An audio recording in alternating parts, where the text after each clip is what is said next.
rekan Sarah, senang sekali saya Dinar Aca dapat kembali hadir menjumpai Anda tentunya dalam program talk show Kata Arah yang akan memberikan informasi dan obrolan yang netral dan menginspirasi. Rekan Sarah, senang sekali hari ini saya sudah berada di lokasinya adalah Pusat Inspirasi dan Kreativitas Jaya Suprana Institute. Nah, pasti rekan Sarah sudah bisa menebak siapa yang akan menjadi narasumber saya pada acara talk show kali ini. Siapa sih yang tidak kenal dengan sosok Bapak Jaya Suprana? Halo Bapak. Halo. Hari ini. Terima kasih atas waktunya Pak. Terima kasih. Memberikan kesempatan kepada kami untuk berbincang langsung bersama dengan. Silakan. Baik. Rekan Sarah, siapa yang tidak kenal dengan Bapak Jaya Suprana? Beliau adalah sosok tokoh yang sukses dalam berbagai bidang. Beliau juga sangat multi talenta, mulai dari public speaker, budayawan, penulis, pemerhati sosial, beliau juga filantropi, seorang pengusaha, pendiri Museum Rekor Muri, pencipta konsep kelirumolog dan humorolog. Itulah yang akan kita bahas pada talk show hari ini. Langsung saja, Pak Jaya Suprana. Banyak sekali yang ingin saya bahas bersama Bapak, tapi sebelumnya boleh diceritakan terlebih dahulu, Pak.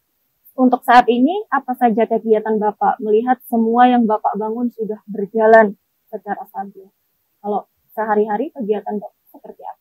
Ya, pada saat ini saya sedang mendapat kehormatan Anda wawancara, ya, dan ya itu merupakan kegiatan saya pada saat ini, ya. Yang lain-lain itu kegiatan itu semua sudah ada yang melakukan. Saya itu cuma penggagasnya saja. Kemudian dikembangkan dan dilaksanakan, dimanage oleh tokoh-tokoh yang hebat-hebat, sehingga yang seperti Anda bilang tadi, semua itu sampai saat ini syukur alhamdulillah masih berjalan. Baik, luar biasa. Tentu sebelumnya kerja keras, usaha fokus untuk membesarkan ini semua, Pak. Apalagi di saat yang bersamaan. Bapak sebagai sosok orang yang multi talenta. Berbicara tentang multi talenta, Pak Jaya Suprana. Banyak sekali orang yang bilang bahwa multi talenta itu hanya kutipan saja, hanya tidak bisa dilaksanakan secara sebenarnya gitu. Karena manusia hanya bisa fokus pada satu hal. Yang lainnya tidak akan maksimal. Nah, mungkin itu tidak berlaku bagi Bapak. Ya, saya kira berlaku juga. Maka tadi kan saya bilang seperti pada saat ini saya sedang menerima kehormatan Anda wawancara. Dengan sendirinya saya tidak main musik. Dengan sendirinya saya tidak mengajar. Dengan sendirinya saya tidak memimpin murid. Ya, jadi sebetulnya multi talenta itu saya nggak pernah setuju istilah itu. Kalau saya cuma multi gagasan saja.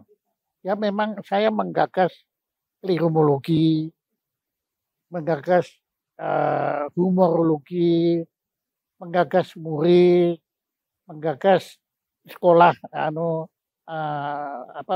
seni pergelaran, ya, dan menggagas juga produk-produk jamu yang baru, ya, semua itu saya lakukan bukan saya sendiri. Saya mustahil melakukan itu semua. Saya cuma menggagas saja. Nah, kebetulan saya beruntung punya teman-teman, punya para tokoh yang lebih kompeten daripada saya untuk mewujudkan gagas saya menjadi kenyataan. Pak Jaya kan banyak bergerak dalam seni. Memang background-nya adalah seni ya Pak ya? Enggak juga ya Pak? Enggak juga ya, sebetulnya background saya ya manusia. Ya, saya profesi itu kan cuma istilah ya, tapi sebetulnya yang penting itu adalah menjadi manusia yang semoga ada manfaatnya bagi orang lain. Kalau cuma manfaat bagi diri sendiri, saya kira ya terlalu egois lah, Tapi kalau bisa ya saya mendirikan Muri, kemudian ya ini seperti ini sudah ada puluhan ribu rekod yang dihargai oleh Muri. Nah itu saya melihat mereka yang menerima anugerah itu, mereka bangga, mereka bahagia. Nah itu saya kira itulah tujuan hidup saya, bukannya untuk diri saya sendiri, tapi untuk diri orang lain ya. Kalau ada anak-anak yang berbakat kemudian bergabung di sekolah seni pergelaran kita, baik itu di bidang musik, baik seni tari, ya bahkan ada yang berbakat di bidang seni pergelaran lainnya, ya seperti teater dan anunya bagiannya, dan kita kan juga membina wayang orang, ya jadi ya hidup ini kan apalagi Indonesia kan kaya raya dengan perpendaharaan, bukan hanya kesenian tapi juga ilmu pengetahuan, ya maka saya sedang merintis supaya Indonesia ini menjunjung tinggi filsafat Indonesia, matematika Indonesia, arkeologi Indonesia, semua yang sifatnya Indonesia itu seharusnya kita junjung tinggi harkat dan martabatnya, jangan sampai tenggelam oleh imperialisme kebudayaan, ya.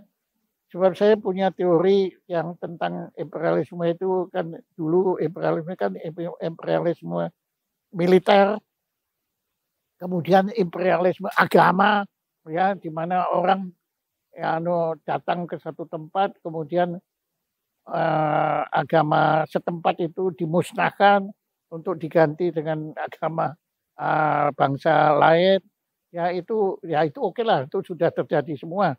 Tapi sudah saatnya sekarang Indonesia berdaulat di bidang kesenian dan kebudayaan.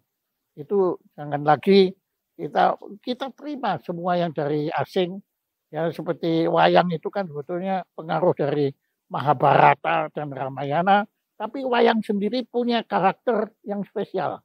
Dan ini saya bicara semua bidang, kuliner, busana, ya ini arsitektur, fisika, irigasi.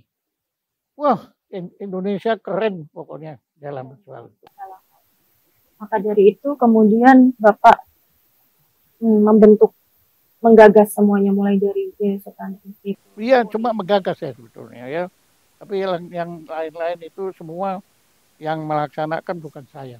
Pak, boleh diceritakan, adakah yang menginspirasi Bapak sehingga Bapak bisa menggagas semua ini?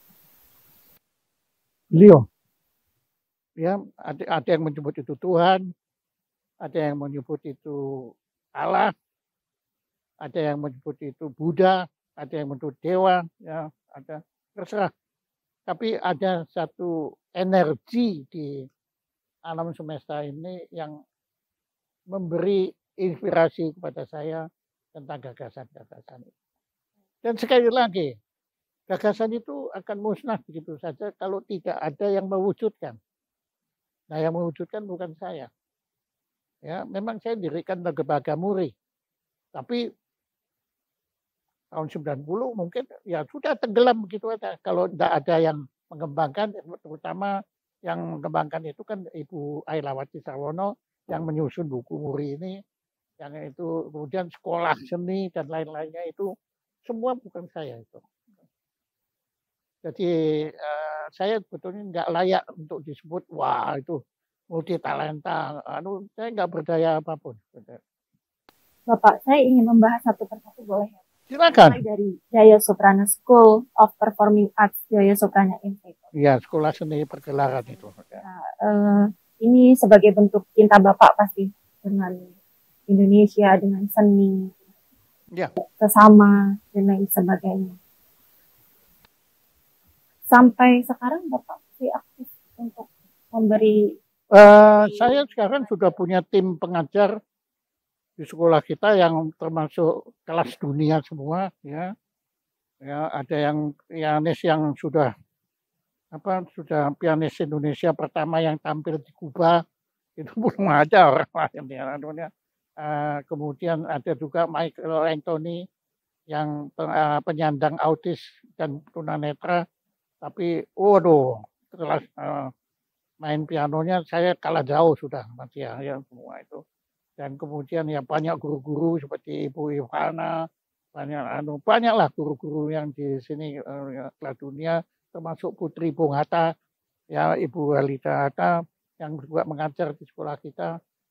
Ya mereka semua itu yang kemudian mengembangkan. Kemudian di bidang seni tari kita punya Ibu Elawati Sarwona dengan Ibu Dewi Sulastri yang mengembangkan tarian Jawa dengan punya festival tari Bedayan itu di dunia, itu kelas dunia itu anunya. Dan mereka sudah tampil di Sydney Opera House, UNESCO Paris, Carnegie Hall, ya keren-keren dah pokoknya dah. Bukan saya itu semua, ya itu adalah beliau-beliau yang melakukan. Baik. Pak Jaya, sekarang apa-apa dikaitkan dengan anak muda, segala sesuatu masuk yang sebentar lagi ya bonus demografi dan Indonesia Emas. Kalau melihat situasi sekarang, Pak Jaya Suprana, menurut Bapak anak muda dan seni hari ini itu seperti apa? Saya kira anak muda Indonesia hebat-hebat ya, dan saya yakin akan Indonesia, masa depan Indonesia di tangan generasi muda yang hebat-hebat juga. Cuma satu yang perlu saya perhatikan, tolong dalam membangun Indonesia itu jangan lupakan kedaulatan kebudayaan bangsa Indonesia sendiri. Ya, kalian ya seperti sejarah kebudayaan kan membuktikan kita kan pengaruh kebudayaan datang dari Arab, dari India, dari Cina, dari Eropa, ya dari mana pokoknya seluruh dunia lah datang ke Indonesia. Tapi di Indonesia dikembangkan, ya seperti kalau Anda ke Aceh itu, Anda akan merasakan suatu bentuk tarian dan bentuk seni maupun bentuk seni resitatif, syair dan lain-lainnya itu yang khas, tidak ada duanya. Walaupun pengaruhnya dari semua, tapi Indonesia itu hebat sekali. Mereka bisa mengolah pengaruh-pengaruh itu menjadi milik kita.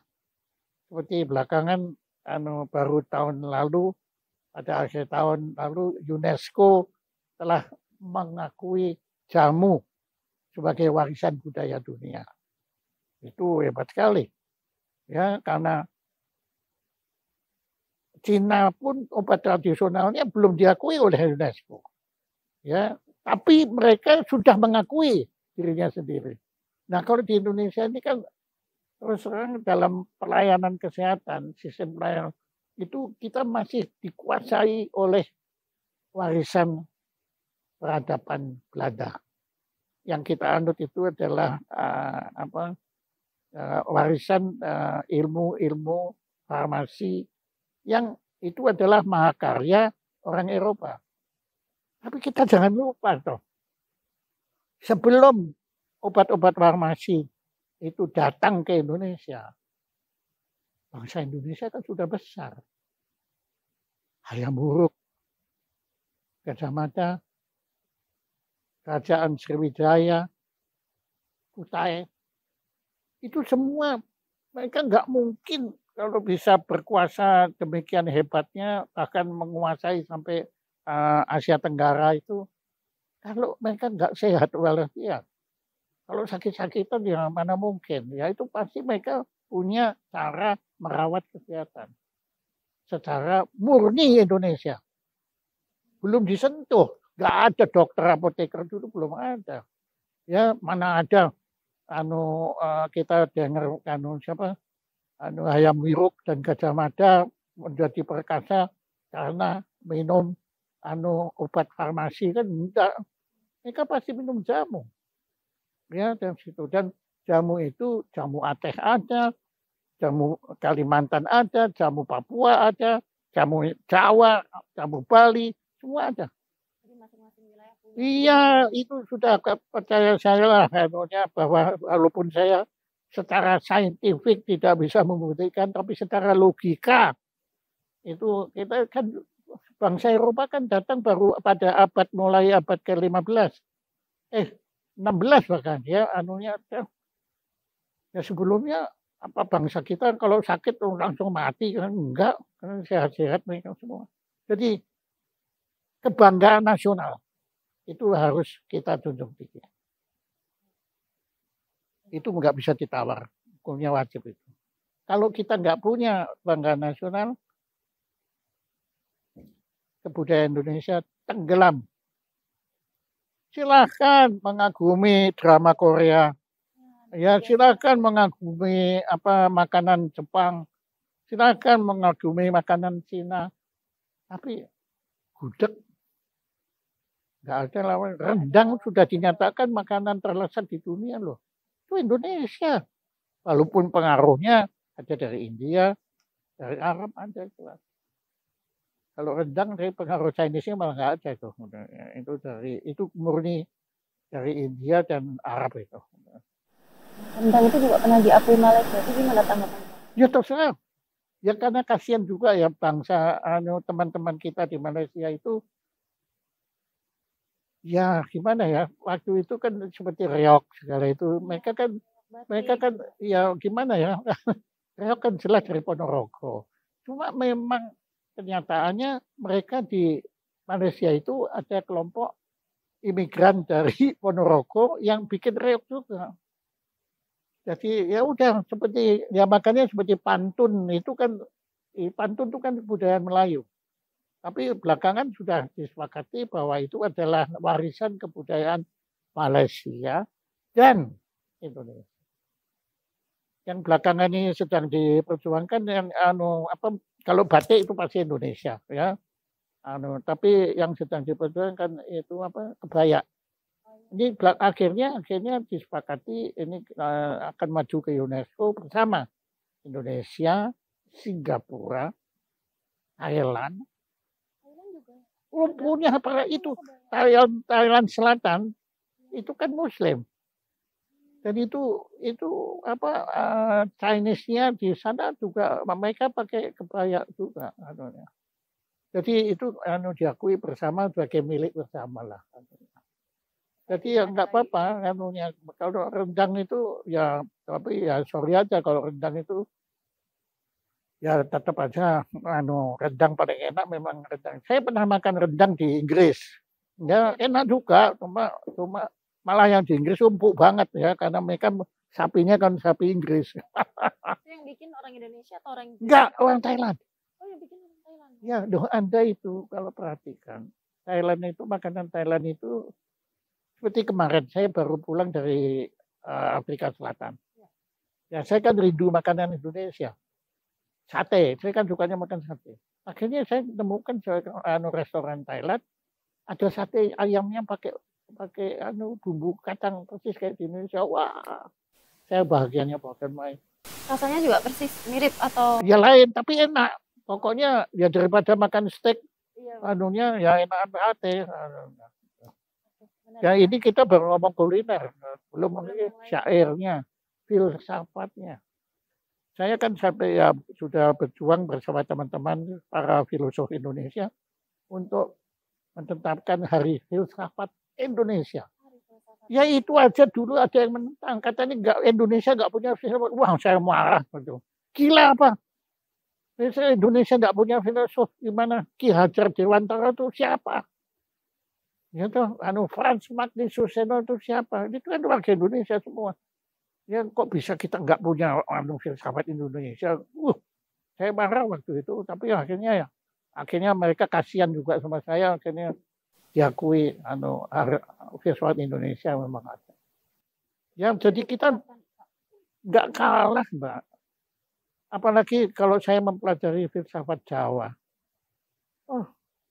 Plato, Socrates, Schopenhauer, Nietzsche, Bertrand Russell, Sartre, mereka orang hebat semua. Nietzsche orang hebat, tapi sorry, Jawa juga hebat.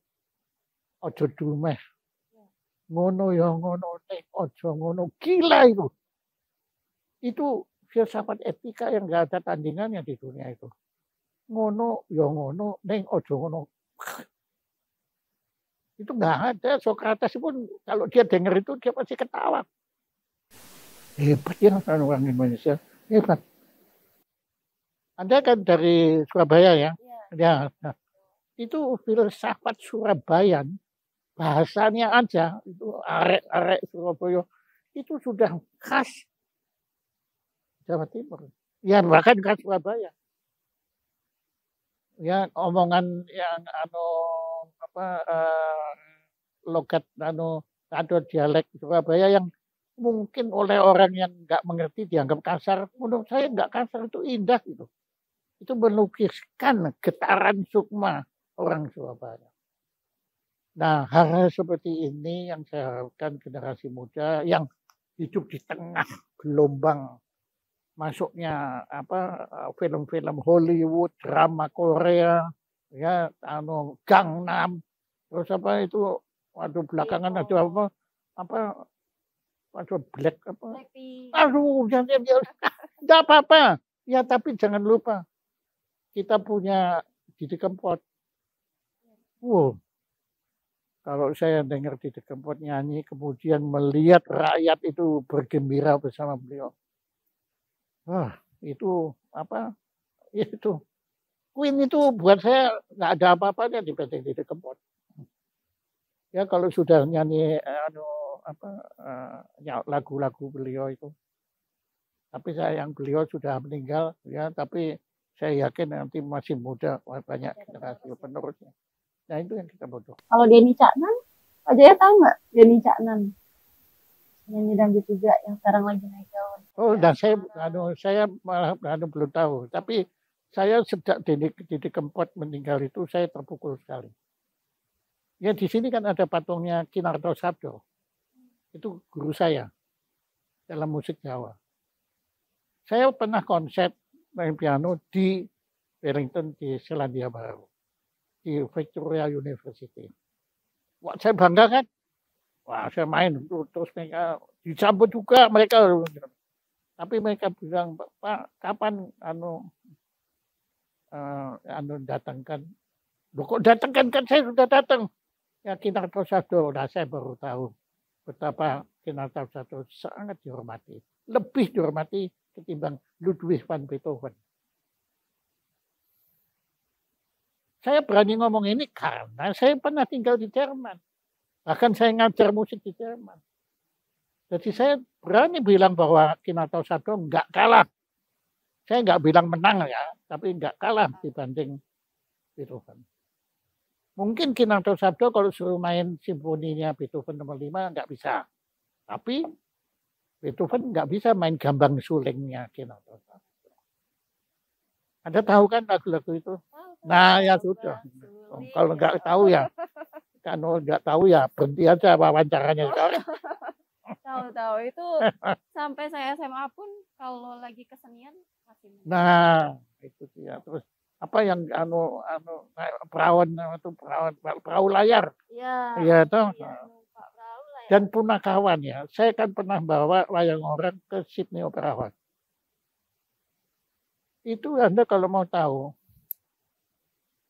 oleh sesama bangsa sendiri, saya dibilang akan mempermalukan. Loh, kenapa mempermalukan? Itu kan musik kampungan, Pak. Ngamuk saya. Saya ngamuk betul. Ibaratnya kalau dalam wayang saya teriwik kerama. Saya bilang sampai mati pun, itu biayanya kan mahal sekali. Tapi saya itu waktu itu beruntung dapat dukungan teman-teman, akhirnya bisa berhasil. Tapi yang dukung justru dari Australia, perusahaan Telkom Australia yang dukung kita anunya. Yang di sini Pak Jaya jangan aneh-aneh lah. Masa wayang orang kok ditampilkan di Sydney Opera House. Padahal itu adalah kekayaan kita. Loh ya itu kebanggaan kita. Nah ini kan melukiskan betapa jangan sampai generasi bangsa kita itu melecehkan kedaulatan kebudayaan bangsa kita sendiri. Bolehlah kita senang kepada film-film Marvel, boleh saya juga senang anunya. Tapi jangan lupa superhero yang paling sakti mandraguna siapa? Wisanggeni. Wisanggeni itu gila. Dia punya kesaktian, bisa menyedot kesaktian lawannya menjadi kesaktiannya dia. Itu kalau enggak orang Indonesia punakawan. Itu di dunia, di Mahabharata enggak ada. Ramayana enggak ada. India enggak punya punakawan. Makanya waktu saya main bawa wayang orang di Sydney Opera House kan saya pada awalnya saya sesumbar toh, bahwa wayang ini dipengaruhi ilmu Mahabharata. Nah, banyak warga India hadir di situ. Wah, mereka kan kagum kan, tapi mereka kemudian setelah pertunjukan dia bilang, "Pak, Bapak bilang itu Mahabharata, loh kok terus ada badut-badut itu apa?" Punakawan itu dianggap badut-badut. Nah, memang badut saya bilang. Itu memang bukan Mahabharata, itu adalah wayang. Nah, kita harus pandai-pandai dan jeli untuk menemukan keunggulan bangsa kita. Jangan yang ditarik cuma wah ya kita bangsa yang korup, ya sudahlah, memang korupsi harus kita bahami, tapi sementara itu kita harus bangga bahwa saya nggak pernah bilang kita unggul dari bangsa lain, tapi kita nggak kalah. Kalau dibilang kalah saya marah. Tapi kalau saya bilang unggul, sombong juga. Artinya ojo dumeh. Nah ojo dumeh itu kan saya pelajari. Waduh, artinya itu luar biasa ojo dumeh itu. Ada diagonalnya, ada vertikalnya, ada horizontalnya, ada sentrifugalnya, ada metaforikalnya. Itu. Dan empan papan itu juga hebat sekali. Itu empan papan itu dalam fisika itu penting sekali. Kalau tidak empan papan akan terjadi ya sebetulnya bom atom itu enggak empan papan karena itu adalah dibenturkan tenaga atom nuklir itu dibenturkan sehingga menimbulkan suasana destruktif. Itu karena enggak empat papan. Wow, filsafat Indonesia kalau saya diajak ngomong, saya nggak akan berhenti untuk berapi-api mengaguminya. Tidak apa-apa, yang bikin bukan saya kok. Yang bikin kan nenek moyang, kakek moyang. Nah, itu saya juga nggak setuju istilah nenek moyang. Nah yang kok kakeknya di mana? Ya, kakek moyang kita itu, kakek nenek moyang itu. Ya pokoknya saya bangga kok dilahirkan sebagai bangsa Indonesia. Yang buat menarik bagi saya tadi adalah kenapa kemudian hal yang seharusnya kita banggakan, kita lecehkan. Iya, kenapa dilecehkan? Ya karena itu fenomena psikokultural. Psikokultural seperti apa itu? Itu adalah warisan dari bangsa penjajah. Termasuk Jepang. Bangsa penjajah kita kan mau menjajah kita. Ya.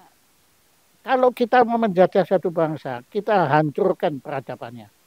Kalau dia bertahan. Ya, bertahan. Makanya dia pokoknya kakek saya waktu dirikan Jamu Jago tahun 1919 diketawain sama orang Belanda. Apa ini suket kok suket ke rumput ya. Rumput kok digerus dijadikan jamu. Ya, mereka nggak ngerti jamu. Tahunya kan paracetamol gitu Ya itu warisan. Nah, kita sudah merdeka secara militer, secara politik, tapi budaya belum. Itu yang saya bilang imperialisme kebudayaan itu berbahaya sekali, termasuk pendidikan.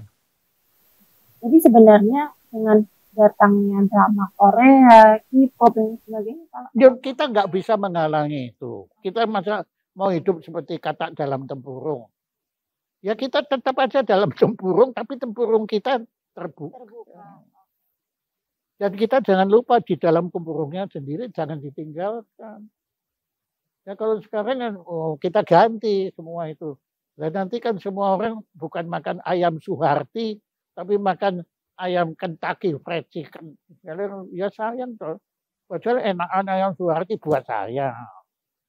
Tapi nggak tahu ya kalau di mana.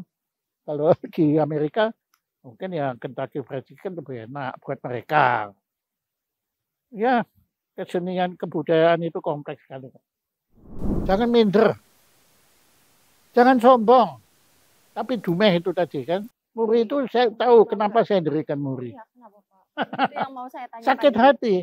Tapi teman-teman saya sudah menganggap yang saya orang edan. Memang edan kan?